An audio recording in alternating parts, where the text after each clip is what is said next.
Është një rast të veçantë që kremtokën e Tambot, faktikisht, sidomos promovuar nga franceskanet, por me një jehon jo vetëm në gjirin e kishës ose të franceskanëve, por edhe në botë laike, sepse Shën Francesco është një figura mesjetare, por shumë moderne, që flete jo vetëm besimtarët, por vlera që ai propozon, që është shumë prekshme edhe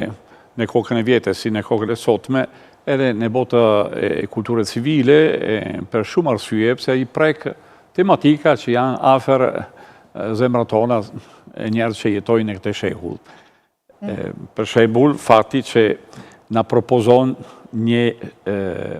përshpirtëri e një kod moral të vlerave, për shembull, që janë lidhur me problematike mjetësore, për ashtu quajtur ekologjin, po një ekologi shpirtërore, patjetër, por që vlerëson krijesat që formojnë banesa në të cilin jetojnë të gjithë ne, e që kemi për me mbrojtur, jo vetëm me shfrumzuar.